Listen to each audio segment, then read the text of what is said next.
En las noches de luna y clavel, de Ayamonte hasta Villarreal, sin rumbo por el río, como un suspiro, una canción tiene igual, que la canta María, barquera de un andaluz. María es la alegría y es la agonía que tiene el sur.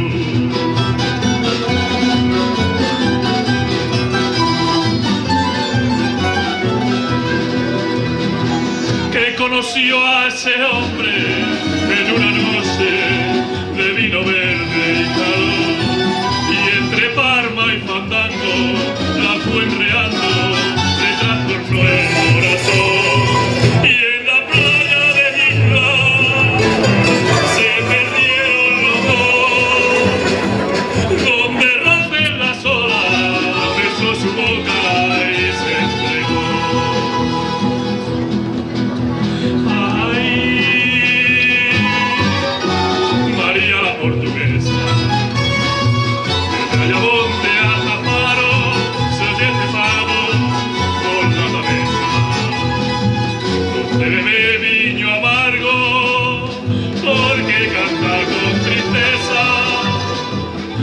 Sus ojos cerrados por un amor desgraciado, por eso canta, por eso pena.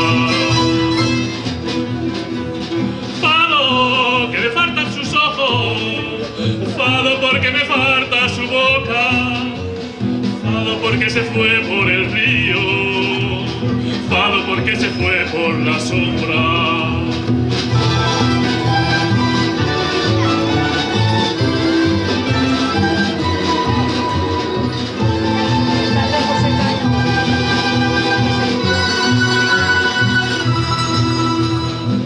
Dicen que fuerte quiero de un marinero, razón de su padecer, que una noche en los barcos del contrabando parlangostino se fue, y en la sombra del río un disparo sonó, y de aquel sufrimiento nació el lamento de esta canción.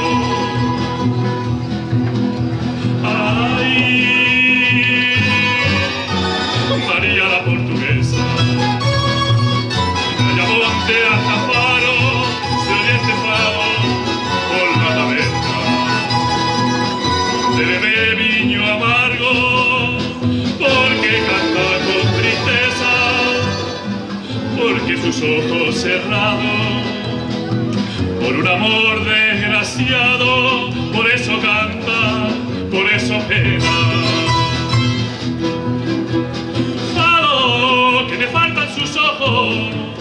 Fado porque me falta su boca, fado porque se fue por el río, fado porque se fue por la sombra.